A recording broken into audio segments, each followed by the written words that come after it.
जैसा कि हमने लास्ट एपिसोड में देखा कि जियान को बचाने के लिए मूली के पीछे उसके गांव जाने लगा था। असल में वो मर्सेनरीज अपने आप में एक बहुत बड़ी क्लैन थी जिसका हेड मूशे नाम का एक आदमी था। उसका एक बेटा मूली है जिसने अपने पापा को जियान के बारे में बताया है। जियान के पास थर्ड बॉक्स की चाबी है जिसे मूशे हासिल करना चाहता है और इसीलिए उसने जियान को अपने पास बुलाकर उसे मारकर चाबी हासिल करने का प्लान बनाया है। वहीं जियान को पता चल जाता है कि मूशे ने रास्ते में कई अलग अलग तरह के ट्रैप्स बिछाए हैं, इसलिए जियान 1 महीने के लिए माउंटेन्स के अंदर रहकर ही अपने प्रैक्टिस करने का डिसाइड करता है। वो बहुत इंटेंसली प्रैक्टिस करता है और 1 महीने बाद प्रैक्टिस की वजह से वो अब 6 स्टार्स पर पहुंच जाता है। अब जियान बड़ा हो चुका था और बहुत शक्तिशाली भी। वो तुरंत अब बाहर निकल वॉल्फ मर्सेनरीज को तबाह करने के लिए आगे बढ़ने लगता है। रास्ते में उसे सैनिक मिलते हैं जो असल में जियान को ही ढूंढ रहे थे। सैनिकों को देख जियान वहाँ सोए हुए एक बड़े जंगली जानवर को जगा देता है, जिससे वो जानवर उन सैनिकों को मार डालता है और इसके बाद अपनी शानदार फाइटिंग स्किल से जियान उस जानवर को मार देता है। अब जियान आगे बढ़ता है जहाँ उसे और भी सैनिक मिलते हैं और वो अपनी तलवार से सबको मारता हुआ आगे बढ़ता है। वो अब एक महान योद्धा बन चुका था। फिर एक सैनिक से वो वॉल्फ मर्सेनरीज के बारे में सारी जानकारी ले लेता है, जहाँ उसे पता चलता है कि क्लैन के हेड के 3 बेटे हैं और तीनों महायोद्धा हैं। जियान अब तीनों को एक एक करके हराने का डिसाइड करता है और तीसरा बेटा जिसका नाम ही मिंग है उसके पास जाने लगता है। वहीं वॉल्फ मर्सेनरीज के पास ये खबर पहुंच जाती है कि जियान एक एक करके सबको मार रहा है, लेकिन वो बेफिक्र महसूस करते हैं क्योंकि ही मिंग 8 स्टार्स का वॉरियर था।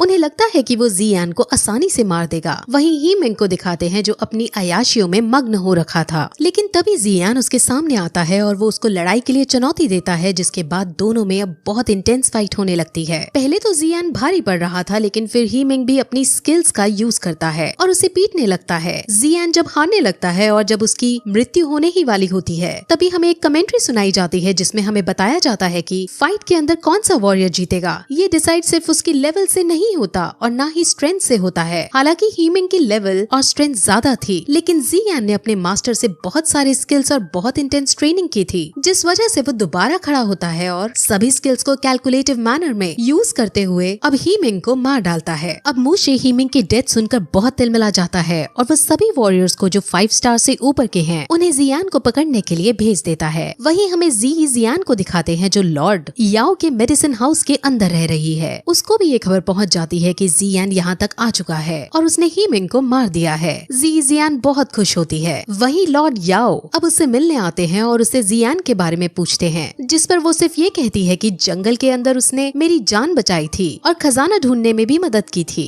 इससे ज्यादा मेरे साथ उसका और कोई रिश्ता नहीं है। वहीं दूसरी तरफ जियान के मास्टर उसके इस पराक्रम को देखकर उससे बहुत खुश होते हैं और अब उसकी तलवार लेकर उसमें पावर्स डाल देते हैं। अब जियान की तलवार के अंदर ये शक्ति भी आ गई थी कि इससे एक पहाड़ी को भी बीच में से तोड़ा जा सकता था। जियान इतनी ज्यादा शक्ति को पाकर बहुत खुश होता है, लेकिन उसके मास्टर कहते हैं कि इस पावर को वो एक दिन में सिर्फ एक ही बार यूज कर सकता है और अगर जियान ने इसको एक से ज्यादा बार यूज करने की कोशिश भी की तो वो बहुत ज्यादा घायल हो जाएगा। वहीं अब शाम को जियान मेडिटेट कर रहा होता है, जहाँ अब उसके सामने मूली आ जाता है। वो अपनी पूरी सेना के साथ आया था और सबके सब एक साथ उस पर तीर चलाते हैं। जियान तलवार से सबके तीरों को काटता हुआ आगे बढ़ता है और फिर उनसे दूर भागने लगता है, लेकिन आगे जाने पर वहाँ एक खाई नजर आती है। दैट मीन्स जियान अब और आगे नहीं जा सकता था। अब मूली के साथ साथ वहाँ मूशे भी आ जाता है और अब जियान मूशे के सामने उसे चिढ़ा कर उस थर्ड बॉक्स की चाबी को डिस्ट्रॉय कर देता है। मूशे बहुत ज्यादा गुस्से में आ जाता है। अब मूशे जियान से लड़ने लगता है। मूशे क्लैन का सबसे बड़ा और सबसे खतरनाक योद्धा था, जिसे जियान जीत नहीं पा रहा था और वो बुरी तरह हार रहा था। जियान अब मरने की कगार पर आ गया था, लेकिन तभी उसे मास्टर्स की वो पावर का ध्यान आता है जो उसने स्वॉर्ड में डाली थी। वो तुरंत उस पावर का यूज करता है, लेकिन इस पावर से भी मूशे स्ट्रगल करने के बाद बच जाता है। अब जियान पूरी तरह से एग्जॉस्ट हो गया था, जिस वजह से वो वहीं खाई में लुढ़क जाता है और बाकी सब उसे मरा हुआ समझ बहुत खुश होते हैं। वहीं गिरते गिरते उसे पर्पल विंग्स बचा लेते हैं और जब उसकी आंख खुलती है तो वो अपने मास्टर को अपने पास देखता है। उसका कवच उतरा हुआ था और उसके पास रखा हुआ था। वो मास्टर से पूछता है कि कल रात क्या हुआ था, जिस पर वो बता बताते हैं कि यूजी ने तुम्हारी मदद की, उसने तुमको बचाया था और तुम्हें अपनी बॉडी का यूज करते हुए हील किया। उसने तुम्हारी स्पिरिचुअल एनर्जी को पर्पल फ्लेम का यूज करते हुए इस वे में इंट्रोड्यूस किया कि तुम्हारी स्किल्स बढ़ गई और अब तुम 9 स्टार के वॉरियर हो गए हो। वो तुम्हें ठीक करने के बाद चली गई। यूजी कौन है और जियान के साथ उसका क्या रिश्ता है, हमें ये शॉर्ट में ही बताया गया है। एक बार मैजिकल बीस्ट आइलैंड में यूजी purple crystal winged lion king से लड़ते लड़ते हार गई थी और वही बेहोश हो गई थी। तब जियान ने वहाँ आकर उसकी मदद की थी और दोनों के बीच रोमांटिक एंगल भी हमें देखने को मिला था। वही प्रेजेंट में अब जियान आगे बढ़ता है, जहाँ अब क्योंकि वो 9 स्टार पर आ गया था इसलिए उसके मास्टर उसे एक नई स्किल सिखाते हैं। इस स्किल का नाम एक्सप्लोसिव स्टेप है और ये बहुत खतरनाक वाला अटैक है। इसे सीख कर जियान बहुत खुश होता है, लेकिन क्योंकि उसने लेवल 9 तक प्रैक्टिस किए बिना प्राप्त की थी इसीलिए अब उसे इसको अच्छे से सीखने के लिए कम से कम रोज एक लेवल 5 से ज्यादा बड़े मॉन्स्टर को मारना होगा। सिर्फ ऐसा करने से ही उसकी ये इंटेंस पावर स्टेबलाइज हो सकती थी। वहीं हमें पास के जंगल में ब्लड गैंग के आदमी और उसके साथ एक लड़की को भागते हुए दिखाते हैं। वो दोनों वॉल्फ मशीनरीज के आदमियों से डर कर भाग रहे थे। वो आदमी उस लड़की का शिकार करना चाहते थे, लेकिन अब वो और ज्यादा नहीं भाग सकती थी, इसलिए थकान के मारे वो वहीं रुक जाती है। लेकिन अब वहीं जियान उसके सामने आता है और ब्लड गैंग का वो आदमी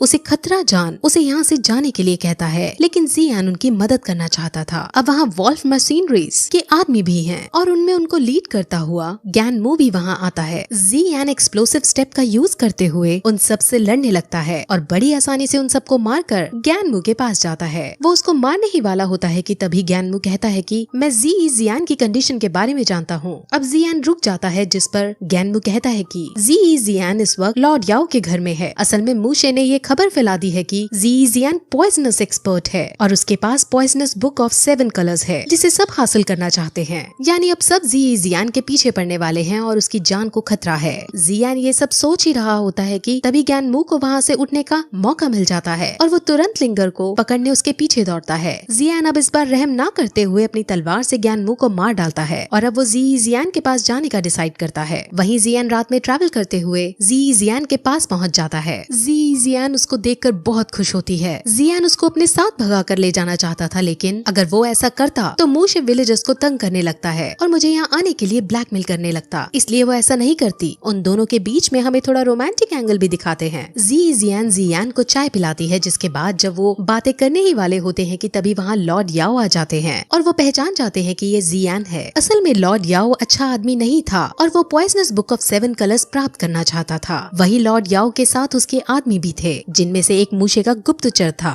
वो गुप्तचर सीधे मूशे के पास जाकर जियान की खबर दे देता है। वही लॉर्ड याओ जब उन दोनों को वहाँ से नहीं जाने देते तब जियान उसे मारने के लिए आगे बढ़ता है, लेकिन लॉर्ड याओ इतना पागल भी नहीं था। उसने पहले ही जब वो यहाँ आया था एक तरह का जहर छोड़ दिया था, जिससे जियान लड़ तो बिल्कुल नहीं पाता। लेकिन जियान फिर कहती है कि मुझे तुम्हारी इस प्लानिंग के बारे में पहले ही पता था, जिस वजह से मैंने चाय के अंदर एंटीडोट मिलाकर जियान को पिला दिया था। अब जियान और भी कहती है कि पागल तो तुम हो, क्योंकि यहाँ इस कुर्सी पर मैंने जहर मिला रखा था और उसी पर तुम बैठ गए हो। अगर अब तुम मुझे नहीं जाने दोगे तो मैं तुम्हें इसका एंटीडोट नहीं दूंगी। अब लॉर्ड याओ मरता क्या ना करता, इसलिए वो वहाँ से अपने पक्षी पर बैठकर जियान को लेकर वहाँ से चली जाती है और लॉर्ड याओ को एंटीडोट दे जाती है। वहीं अब वो दोनों मूशे के पास ही जाते हैं, जहाँ जियान अब मूशे से लड़ने के लिए तैयार हो जाता है। मूशे बहुत महान योद्धा था, जिसे हराना आसान नहीं होने वाला था, लेकिन फिर भी वो दोनों फाइट शुरू करते हैं, जिसके अंदर जियान अब सारी स्किल्स बारी बारी यूज करता है। फाइट में मूशे पर जियान अटैक कर रहा था और इस बार मूशे कमजोर पड़ रहा था। वहीं अब मूशे फिर अपनी नई स्किल के बारे में बताता है और कहता है कि वो 3rd बॉक्स मैंने खोल लिया था और उसके अंदर से मैंने ये स्किल प्राप्त की। वहीं अब उस एनर्जी का यूज करते हुए वो जियान पर अटैक करता है और जियान भी अपनी मास्टर की सलाह से फुल जोश में आकर उस पर अपनी एनर्जी फेंकता है और इस बैटल में फाइनली मूशे हार जाता है। लेकिन तभी वहाँ एक सैनिक खड़ा हो पीछे से उस पर अपनी तलवार चला देता है, जो जियान के पेट में घुस जाती है। लेकिन अभी जियान को कुछ नहीं होता, क्योंकि 2nd बॉक्स में उसे आर्मर मिला था जो वो उसकी रक्षा कर लेता है। और अब जियान को अपने साथ अपने घर आराम करने के लिए ले जाती है और इसके साथ ये एपिसोड खत्म हो जाता है।